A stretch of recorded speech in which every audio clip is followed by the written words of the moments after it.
Everyone, this is Shikha Srivastava from mathematics farm. आज हम लोग क्या पढ़ेंगे? आज हम लोग class 7 chapter 6 that is the triangle and its properties में एक्सरसाइज 6.2 का क्वेश्चन नंबर 2 सॉल्व करेंगे। Question is find the value of the unknown interior angle x in the following figures. ये जो आपको जितने भी फिगर्स बने हैं इसमें देखिए अननोन इंटीरियर एंगल x है। ये देखिए इंटीरियर एंगल x है, इसी की वैल्यू आप लोगों को फाइंड आउट करनी है।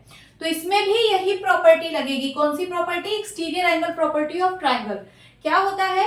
An exterior angle of a triangle is equal to the sum of its interior opposite angle. जो एक्सटीरियर एंगल होता है ट्राइंगल का वो इक्वल होता है sum of its interior opposite angle. यही प्रॉपर्टी सारे में लगेगी और हम एक्स की वैल्यू फाइंड आउट कर लेंगे। चलिए पहला सॉल्व करते हैं। एक्सटीरियर एंगल है 150 डिग्री, तो ये इज इक्वल्स टू होगा इंटीरियर अपोजिट एंगल के सम के। तो x प्लस 50 के इक्वल होगा, x प्लस 50 डिग्री। और आप ब्रैकेट में क्या लिखेंगे?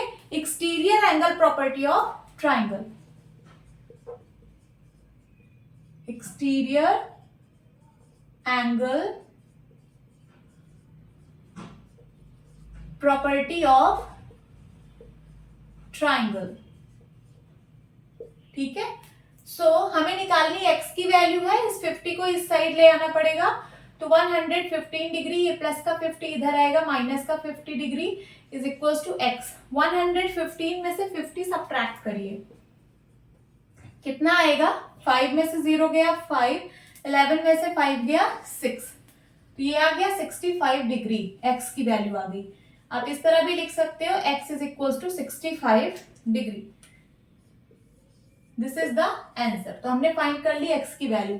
नाउ सेकंड में एक्सटीरियर एंगल ये वाला है, तो exterior angle is equals to होगा sum of its interior opposite angle. Interior opposite angle ये दोनों है, इस एंगल का इंटीरियर अपोजिट एंगल ये दोनों है, तो इसके सम के इक्वल होगा 70 डिग्री प्लस x। ब्रैकेट में आप यही चीज लिखिएगा सब में, exterior angle property of triangle. x की वैल्यू निकालनी है, 70 इस साइड ले आइए, तो इधर 100 है, ये प्लस का 70 इधर आएगा, माइनस का 70 हो जाएगा। डिग्री लगा देना, 100 में से 70 गया 30 डिग्री। सो x की वैल्यू कितनी आ गई? 30 degree. Okay, this is your answer. Now third में एक्सटीरियर एंगल ये वाला है, कितना? 125 डिग्री। ये इज इक्वल्स टू होगा sum of its interior opposite angle. तो इसका इंटीरियर अपोजिट एंगल ये दोनों है।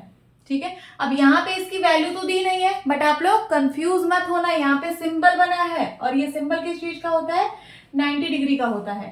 ठीक है, सो इज इक्वल्स टू हो जाएगा x प्लस 90 डिग्री। हमें निकालनी x की वैल्यू है, x इज इक्वल्स टू कितना हो जाएगा? 125 डिग्री, और ये प्लस का 90 इधर आएगा, माइनस का 90 डिग्री, है ना। सो x की वैल्यू कितनी आएगी? 125 में से 90 सब्ट्रैक्ट करिए, 5 में से 0 गया 5 एंड 12 में से 9 गया 3। सो x की वैल्यू आ गई 35 degree. Okay, this is your answer. Now fourth में देखिए एक्सटीरियर एंगल ये वाला है। एक्सटीरियर एंगल 120 डिग्री है, ये इज इक्वल्स टू होगा sum of its interior opposite angle. इसका अपोजिट एंगल ये दोनों है, वो भी इंटीरियर, तो इसके सम के बराबर होगा 60 डिग्री प्लस x। हमें निकालनी x की वैल्यू है। सो अगर मैं x को इस साइड छोड़ू तो ये 120 डिग्री प्लस का 60 इधर आएगा, माइनस का 60 हो जाएगा। 120 में से 60 गया, 60 डिग्री आएगा। This is your answer.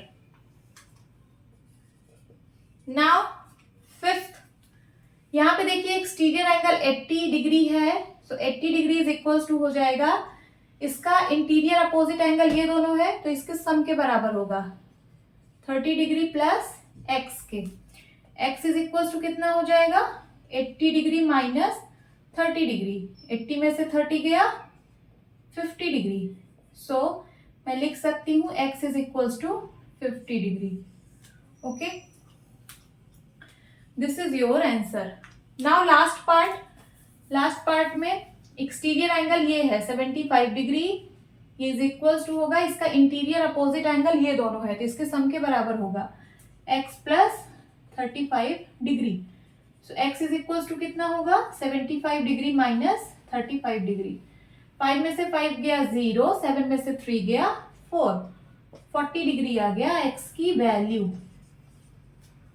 This is your answer. आप सब में ये चीज जरूर लिख देना, exterior angle property of triangle. ये जो आप इक्वेशन यहाँ पे लिख रहे हो, ये किसके अकॉर्डिंग लिख रहे हो? तो exterior angle property of triangle आप यहाँ पे भी लिख देना, मेरे पास स्पेस नहीं है, यहाँ पे लिख देना ब्रैकेट में, देन यहाँ पे लिख देना, और यहाँ पे मैं लिख दे रही हूँ exterior angle property of triangle. ठीक है, फिर आप यहाँ पे लिख देना ब्रैकेट में। Okay, this is your answer. Hope students आपकी क्लास अच्छी लगी होगी। मिलती हूँ अपनी नेक्स्ट वीडियो में, तब तक के लिए bye bye and take care.